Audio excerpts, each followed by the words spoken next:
जंगल के किनारे सूरज की सुनहरी किरणें फैली हुई थीं और हवा एक हसीन मंजर बना रही थी। ऐसे ही पुरसुकून लम्हों में दो दोस्त रेहान और फिदा ने एक सफर पर निकलने का इरादा किया। रेहान और फिदा बचपन के साथी थे। दोनों ने एक ही गलियों में खेला, एक ही दरख्तों के साए तले ख्वाब देखे और एक दूसरे के साथ हर दुख सुख बांटा। उनकी दोस्ती सबके लिए मिसाल थी।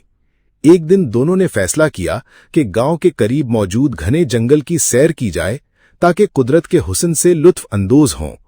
जंगल में दाखिल होते ही दोनों को अजीब सी खुशबुओं और परिंदों की आवाजों ने घेर लिया।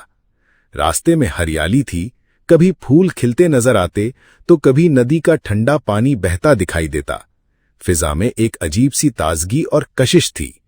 दोनों बातें करते, हंसते और नई जगहों को देखते चल रहे थे। रेहान कहता, दोस्त, इस सफर में असल मजा तेरे साथ है। फिदा मुस्कुराते हुए जवाब देता, दोस्ती ही तो जिंदगी का असल खजाना है।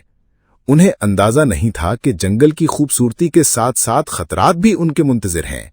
कभी किसी झाड़ी में हलचल महसूस होती तो कभी दूर से दरिंदों की आवाज सुनाई देती, मगर दोनों ने दिल मजबूत किया और साथ साथ बढ़ते गए। उस दिन की सैर उनकी दोस्ती का असल इम्तिहान बनने वाली थी। चलते चलते दोनों जंगल के अंदरूनी हिस्से तक पहुंच गए, जहां दरख्त बुलंद और साया गहरे थे। परिंदों की आवाजें भी धीमी पड़ गईं और एक अजीब सा सुकूत छा गया।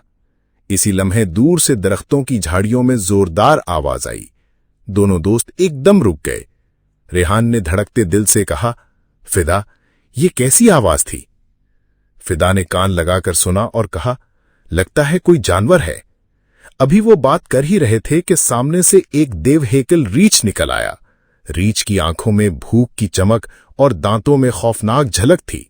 दोनों के होश उड़ गए। फिजा में सन्नाटा छा गया और कदमों की लर्जिश ने उन्हें बेबस कर दिया। रेहान ने घबराहट में आसपास देखा। वो दरख्त पर चढ़ने में माहिर था। मौका देखकर फौरन एक मोटे दरख्त पर चढ़ गया और शाखों के पीछे छुप गया, मगर फिदा जमीन पर ही रह गया। उसे दरख्त पर चढ़ना नहीं आता था। उसका दिल जोर जोर से धड़क रहा था, मगर उसने हौसला न हारा। फिदा ने सोचा कि रीछ मुर्दा जिस्म को नुकसान नहीं पहुंचाता। वो फौरन जमीन पर लेट गया और सांस रोककर बेहिस्सो हरकत हो गया। रीछ करीब आया। उसकी भारी सांसें फिदा के कानों में गूंज रही थीं। उसने फिदा के जिस्म को सूंघा, उसके चेहरे के करीब आया, मगर जब कोई हरकत महसूस न हुई तो रीछ आहिस्ता आहिस्ता वहां से चला गया। दरख्त पर बैठा रेहान सब मंजर देख रहा था। जब रीछ दूर निकल गया तो वो नीचे उतरा और मुस्कुराते हुए फिदा से कहा, यार, रीछ तुम्हारे कान में क्या राज बता गया?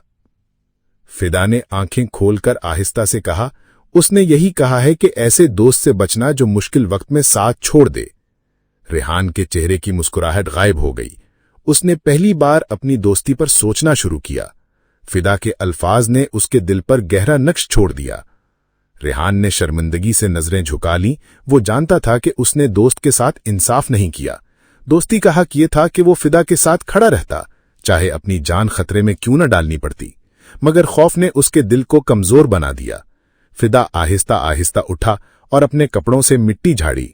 वो दिल ही दिल में दुख महसूस कर रहा था, मगर खामोशी इख्तियार की। रेहान ने कहा, फिदा, मैं मानता हूं कि मैंने बुज़दिली दिखाई, मगर यकीन जानो उस वक्त मेरा दिमाग काम नहीं कर रहा था।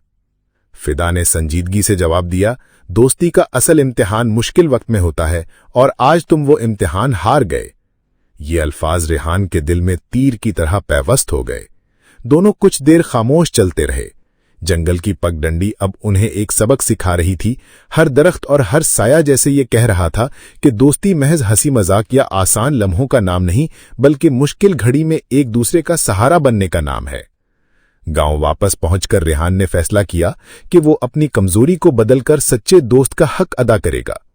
उसने फिदा से वादा किया कि आइंदा किसी भी मुश्किल में वो उसे कभी तन्हा नहीं छोड़ेगा। फिदा ने उसकी आंखों में निदामत देखी तो दिल में नरमी आ गई। उसने कहा, दोस्त वही है जो गलती तस्लीम करे और खुद को बेहतर बनाए। ये वाकया दोनों की जिंदगी में एक संगे मील साबित हुआ। रेहान ने उसके बाद अपनी दोस्ती को हमेशा मजबूत रखा और फिदा को अपनी जान से ज्यादा अजीज जाना।